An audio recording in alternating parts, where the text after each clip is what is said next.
Ito yung pagkain ng pusa ko, alaga kong pusa. Kasaba. Ay, squash. Ano nga yun?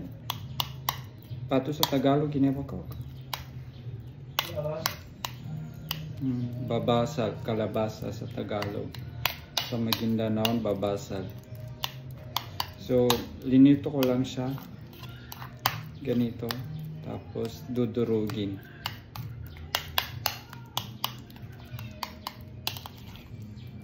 Dudurugin ko siya. Konti lang sa tuwing kasi hindi naman ito naubos ng isang beses. Sakto ito mga 3 beses. Morning, lunch, and dinner niya. Kasi 3 beses din siya kumakain. Pinapakain ko nito. Once a week lang naman to. Tapos kahit ano lang yung ilalagay ko, ihalo ko lang na konti na at least fish or chicken. Hinahalo. Tapos yung pagkain din niya na goodies, ihalo dito. Naaamoy na niya.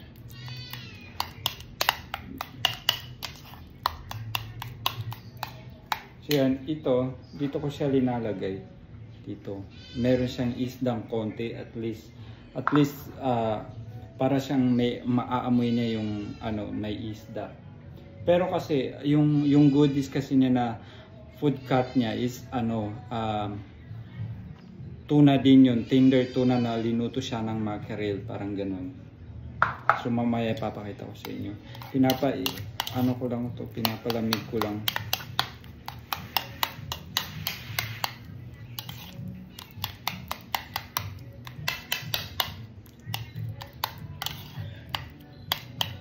Malapit naman na siya mag dry food na kasi lumalaki na siya. Kapag 1 year na, baka doon ko na siya papalitan ng pagkain niya. So, depende.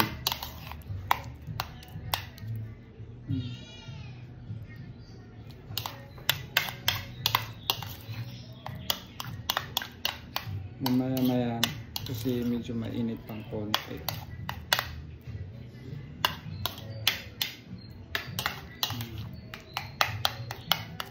Dinurog ko lang dito.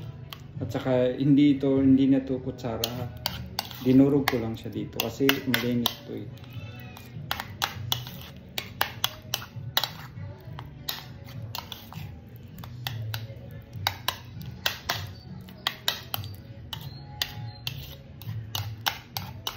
So ito, lalagay ko na siya dito sa lagayan ng pagkain niya. Ganito lang. Isang kutsara.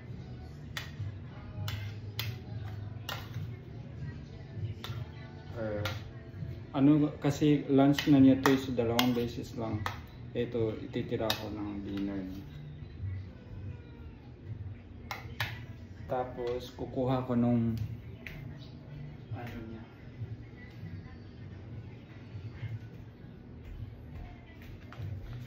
Ito yung pagkain niya, cat food niya, goodies. So tingnan niyo, tender tuna din siya. Fish din na para siyang mackerel ang pagkaluto. So ihalo ko siya dito.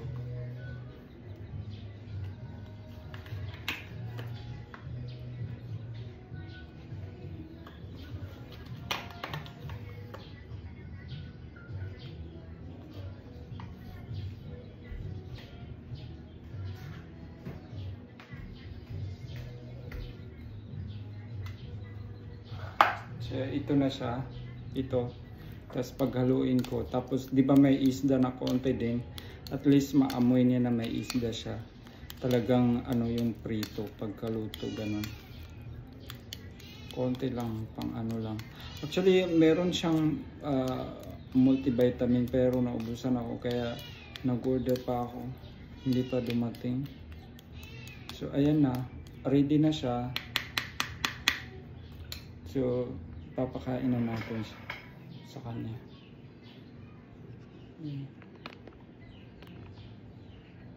Dito na lang para makita nyo.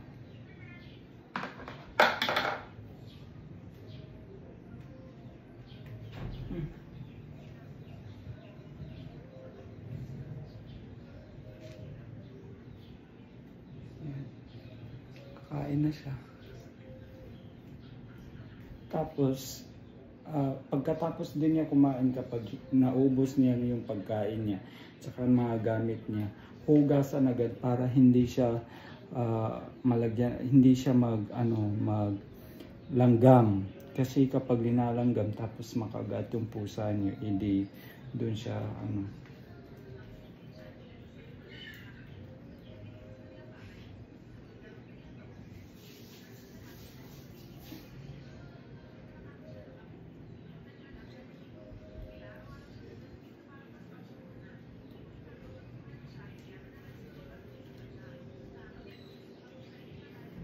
Tapos guys, I recommend you also this. Ito yung pabango niya. Para siyang yan, downy, pero spray lang to siya.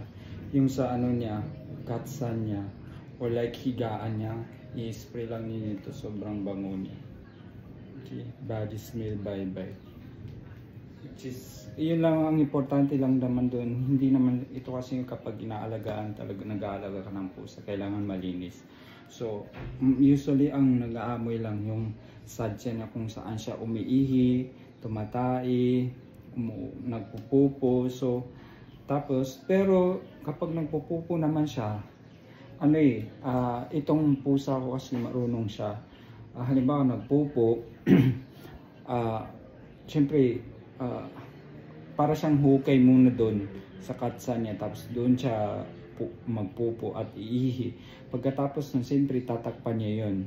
So after that, kapag natapos na yung magpupo, hindi yan papasok dito sa room namin. Doon lang siya hanggat mag-aantay siya ng hugasan, kasi nasanay siya na hinuhugasan ng puwet niya. So hinuhugasan talaga yan ng puwet niya, pero hindi yung buong tubig. Meron siyang pampunas na meron basayon or sabon, tapos iano mo lang yung puwet niya. Hanggang sa pagkatapos nun, hindi pa yung papasok kasi nasanayan din niya na pinupunasan yung mga paa niya at kamay niya. So ayun, pupunasan ko din yun. After that, ayun na, papasok na siya sa room namin. So ganun.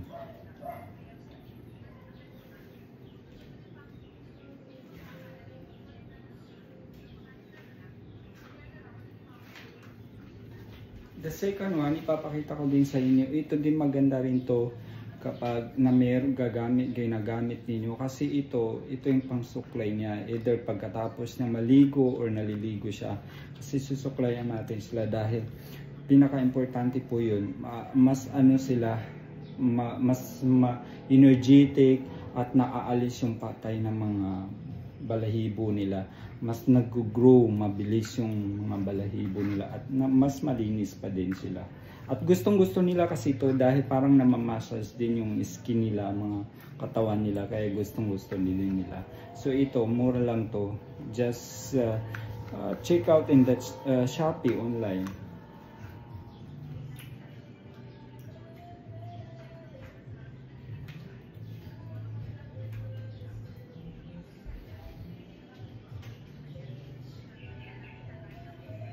Third one, isasuggest ko din, I recommend din na ito naman siya, Peat Cologne.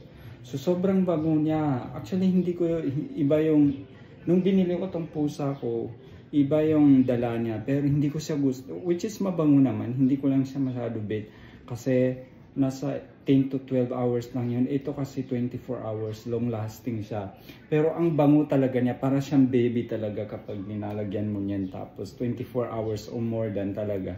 Hanggat hindi siya maliligo, amoy pa din siya ng ganun, hindi nawawala talaga. So I recommend this one, Peat Cologne with moisturizer, Dente Raspberry. So ayan, ito hindi ko naman to binili ng online, pumunta talaga ako sa mall. So ang halaga 125. Ayan. So I recommend, maganda siya. Ganyan yung kulay ha. Ganyan yung kulay kung gusto niyo.